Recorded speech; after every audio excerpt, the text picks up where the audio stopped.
Hello, welcome back. Ryan's Thoughts on Cars. I've been having trouble with the audio thing today. Uh, I am going to talk about. Geez, I forgot what I was going to talk about. Jobs, working jobs. I got to turn this off, open this, and then maybe I will close that. 50 years old, 2025.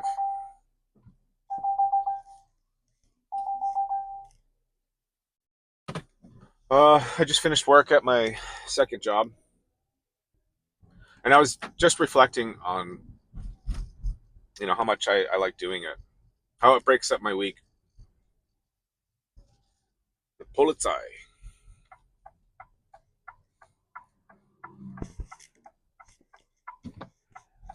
Because I was offered, well, a lady was feeling out how I would feel about working more hours at my primary job, because I only work 40 hours over 2 weeks there,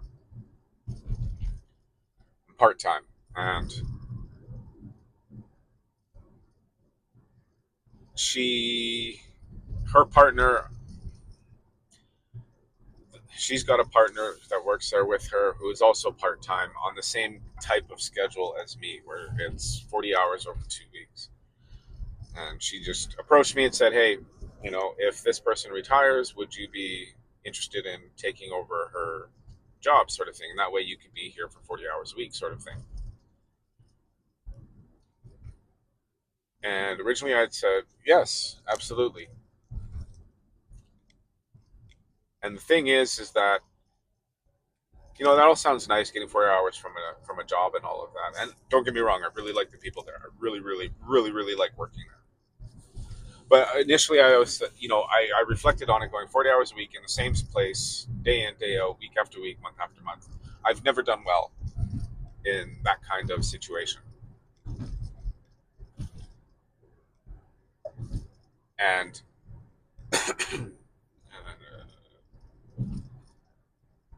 do that. And maybe it's my conditioning. I work construction my life, and I had never really worked in one spot for any length of time. And when I have taken work like that and stuck to it, I ended up hating the job.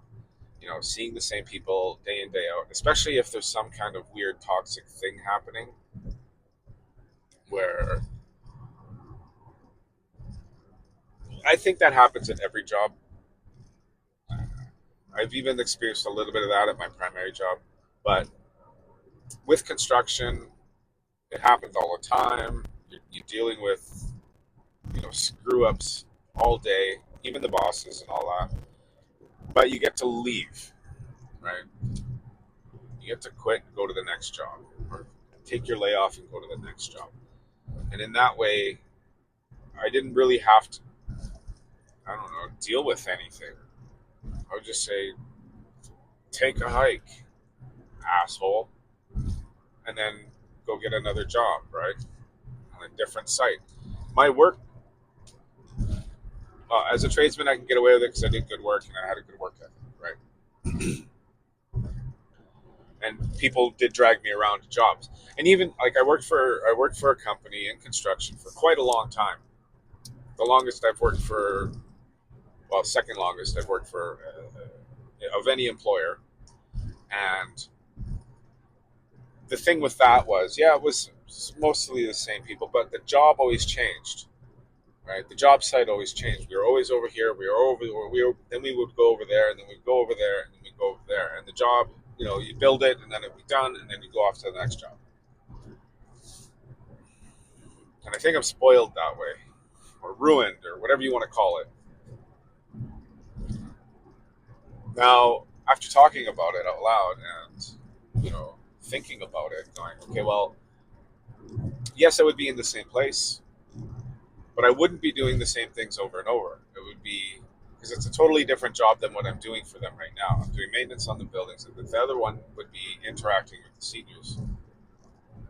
So part of the week I'd be doing my maintenance thing, and part of the week I'd be doing this other thing. And that kind of is appealing. It is kind of appealing. Now, I had that thought today because I was in the van and I get all kinds of freedoms with that, of course. If I need something, I just go drive and pick it up in between picking somebody up or dropping them off, sort of thing. Um, it's the people change all the time. Where I'm going changes kind of all the time, and like I said, it breaks up the week. It breaks up the monotony of doing the same thing over and over and over again. So go do the maintenance on the things, and then I get to go and drive, right? And it's the same with my other job. I do the same kind of thing, and they do similar things with the seniors/handy van that I drive. Yes, there is medical appointments. Yes, there is, hospital transfers and moving people to care homes and things like that. But on that other job, like it's a seniors thing, and they take them everywhere. They take them to like Aquafit. They're taking dinner theater stuff. I think I've mentioned that before in a video. They do events, and it's interesting. And I get this group of people, and we all socialize, and we all have this good time when we're at these places. And it's like I said, it's different people. It's doing something different. The only thing with those jobs is that they're not consistent. Like, I am actually in high demand. I have people phoning me on my personal cell. I have my boss here calling me, asking me to drive when things pop up. And it's usually on a day where either I'm working for the other place or I'm working at the other place, right? Where I'm stacked up. And it never usually works out to be on the day that I need work, right? And in that way, it's a bit of a downside. All three jobs I really enjoyed doing. I've never felt more appreciated at work ever in my life doing these three part-time jobs, right? The people, the businesses, the business, the foundations, whatever it is that I'm working for, the entities that I'm working for, it's all really good. And I had to think about that. I got to give this up, and I go be working there all day, every day, kind of thing. And it's interesting. I really enjoy the driving. It's just maybe over time it'll get more scheduled or whatever you want to call it, more regular, and it pays less too. That's the other thing. And I'm in demand because I can't find drivers. Because to be honest with you, you'd have to be retired to do this. You'd have to be financially sound in order to do what they're asking to do. Because they don't pay very much money and the hours suck. But it is such an enjoyable thing to do that for right now it's working out really well. The other thing I wanted to talk about today was because I haven't talked about this on this channel, or I haven't talked about YouTube on this channel, doing the YouTube thing on this channel yet. And I had a kind of a thing today, a realization of just how much it has improved my life doing this YouTube like this. And I'm not talking about, subscribers and likes or, pumping out really good videos, something like that. Nothing to actually to do with the YouTube thing. Yes, the goals and things that all gave me direction and purpose in my life, something enjoyable to do that isn't work, that isn't my job, sort of thing. I'm not really working to get monetized. I'm seeing how this kind of works, but that's not the point. It's really how it's changed my life is, especially doing this channel. I noticed a little bit in my other channel, but it was to help me make my videos better. And as a side effect, I kind of got better as a person, but I didn't really realize that. Now, watching these videos with me recording my life and putting it on the YouTube, and especially watching the dating videos, because I was explaining, doing the dating videos, and then it's kind of like when I rewatch them, it's kind of like having a coach record your performance doing your sport, and then rewatching the video afterwards, and then dissecting it and going, hey, you did this, you did that, you did this, and this time do this differently, and when you do this, you do this, so we got to stop doing that, right? Or when you go this way, you should do this, or stop doing that and go this way, right? But doing it on this channel and watching back my videos uh, is helping me as a person. How I say things, how I pronounce words, watching myself talk, um, expressions I use.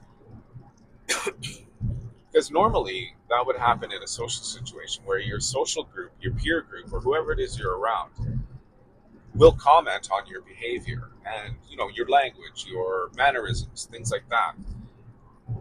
And you don't get that so much anymore these days.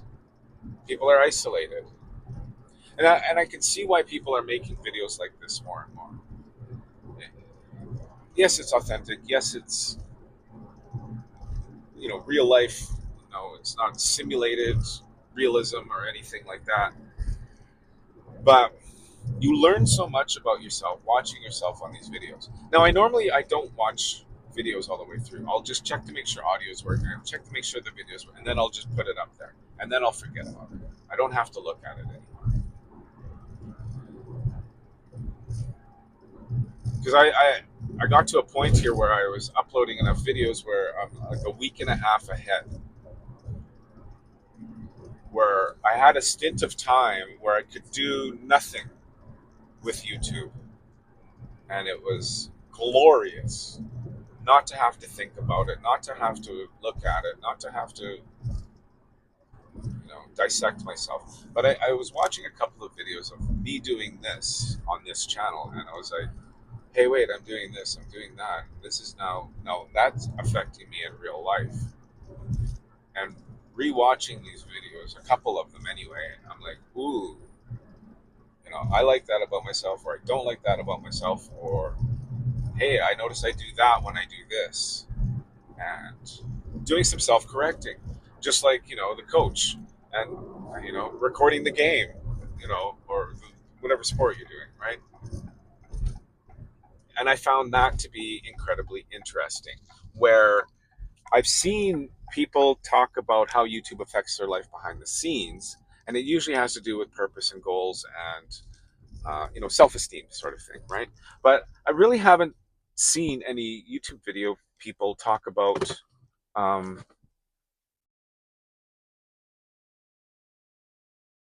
how YouTube has helped them correct their behavior in real life, sort of thing, and how it's affected them on like that personal level.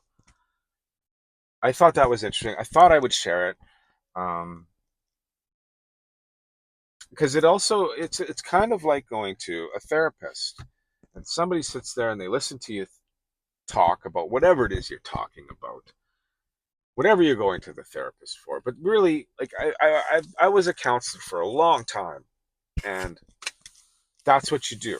You listen to how the person speaks. You watch their behavior, their body language, and you're catching the emotions and what's triggering what, which words, which phrases, which sentences, which topics brings out which kind of emotions, and then you can go and you tell the person, hey, this is how you're acting. That's basically how it works out, right? This is how you're feeling when you do this kind of stuff. And the person has an epiphany all the time. They're like, oh, what, really? Oh. And then you gives them something to work on, and you can give them something to work. This is usually how we correct this. Or if you're looking to, it's not necessarily advice.